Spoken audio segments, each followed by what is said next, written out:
Competition exam REET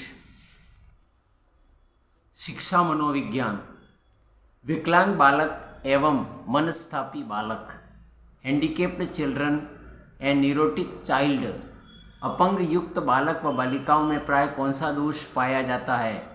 प्रमस्तकीय पक्षाघात। मस्तकीय चोट प्राय अथवा अधिकतर कब लगती है? गर्भावस्था में। पोलियोग्रस्त बालक व बालिका को शारीरिक रूप से किस श्रेणी में रखा जा सकता है? गतीय रूपेण विकलांगता। विकलांग व्यक्तियों के लिए कल्याणार्थ भारतीय संविधान में कौन सा अनुच्छेद बनाया गया है? 41वां 46वां अनुच्छेद। विकलांग बालकों की प्रमुख विशेषता है समायोजन। कौन सी संस्था चक्षु विकलांगों के लिए कार्यरत है? National association for the blind. वह बालक जिसमें सामान्य बालक की तुलना में कोई शारीरिक, मानसिक, संवेगात्मक और सामाजिक कमी व दोष हो, जिसके कारण उसकी उपलब्धियां अधूरी रह जाती है, क्या कहलाते हैं? विकलांग बालक। जब शारीरिक दोषों के कारण उत्पन्न कठिनाइयों से बालक को सामाजिक स्वीकृति प्राप्त नहीं होती है, तब उसमें मनोवैज्ञानिक दोषों की वृद्धि होती है। यह किसने कहा? डीजी फोर्स ने। विकलांगता कितनी तरह की होती है? 8 तरह की।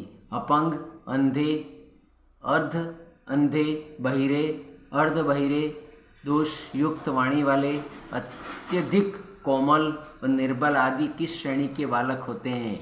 विकलांग बालकों की श्रेणी में। एक मनुष्य जिसमें कोई इस तरह का शारीरिक दोष मौजूद है जो उसे किसी सामान्य क्रियाओं में भाग लेने से रोकता है अथवा उसे सीमित रखता है, उसे हम विकलांग बालक कह सकते हैं। ये किसने कहा? क्रो एंड क्रो ने। बहरे बालकों को कौन सी विधि से शिक्षण करवाएं? ओष्टावाचन विधि से। अंधे बालकों को पढ़ाने के लिए किस पद्धति को काम लेते हैं? ब्रेल लिपि। ब्रेल पद्धति का विकास किसने किया? लुई ब्रेल ने 1830 में। अंधे बालकों को शिक्षक किस प्रविधि द्वारा प्रशिक्षण कराते हैं? छड़ी भ्रमण विधि। उच्चारण दोष से ग्रसित बालकों को शिक्षण किस विधि से करवाया जाए? सुनो बोलो विधि के द्वारा।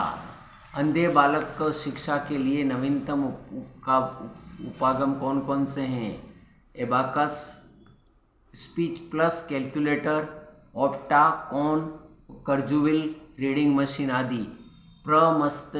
मस्तकीय पक्षाघात कितने प्रकार का होता है? 3 प्रकार का। चिरकालिक बीमारी का प्रभाव उस विकासात्मक अवस्था से संबंधित होता है जिसमें बालक सबसे पहले प्रभावित होता है।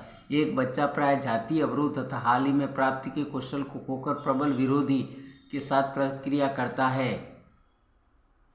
यह कथन किसका है? इसॉक्स और मैकाइलर का। लकवा मांसपेशीय डायस्ट्रोफी नामक रोग किससे ग्रसित बालक कैसे होते हैं? मानसिक रूप से विकलांग। विकलांगता में विकलांग बालक की कौन सी शारीरिक क्रिया का कार्य लगभग बंद हो जाता है? ऐच्छिक गामक क्रिया। किस रोग के फलस्वरूप प्रमस्तिष्कीय मांसपेशियां निरंतर क्षीण होती रहती हैं?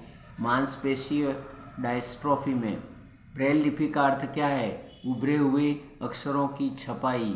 शारीरिक रूप से अपंग बालकों को किस समस्या का विशेष रूप से सामना करना पड़ता है? बैठने की समस्या का। कृतिका क्लासेस में एक बालक बोलते समय हकलाता है और कक्षा में आप उस बालक कैसे सहयोग करेंगे? कक्षा में विशिष्ट परिस्थितियों का निर्माण करके। एक विकलांग बालक अत्यधिक परिश्रम करके कक्षा में प्रथम आने का प्रयास करता वह किस प्रतिरक्षण प्रणाली में है? क्षतिपूर्ति प्रणाली। किस विटामिन की कमी से आंखें खराब होती हैं? विटामिन ए की कमी से। मन स्नायु विकृति वाला व्यक्ति वह होता है जो उसकी अपनी संस्कृति के विपरीत होता है। यह किसका कथन है? हार्नी का। स्नायविक या मनस्तापी के लिए अंग्रेजी में किस शब्द का प्रयोग किया जाता है? न्यूरोटिक का। न्यूरोटिक शब्द का हिंदी अर्थ क्या है? नाड़ी संबंधी। स्नावयिक विकृति वाले बालकों के कुछ निम्नांकित लक्षण होते हैं: दोषपूर्ण व्यक्तित्व, चिंता, पलायनवाद, थकान। यह किसने कहा? कोलमैन ने। पोलियोग्रस्त बालक एक बालक व बालिका को शारीरिक रूप से विशिष्ट बालक की किस श्रेणी में रखा जाता है? गति रूप से विकलांगता। नाड़ियों तथा मांसपेशियों की क्रियाओं के समीकरण द्वारा जो शारीरिक गतिविधियां संभव होती हैं उन्हें क्रियात्मक योग्यता कह सकते हैं। ये कथन किसका है? क्रो एंड क्रो का। स्नायिक व मनस्तापी शब्द का अर्थ क्या है? नाड़ी संस्थान का प्रभाव। अमूर्त चिंतन का अभाव किन बालकों में होता है? स्नायिक व मनस्तापी बालकों में। विकलांग बालकों के लिए कैसे स्कूल होते हैं? आवासीय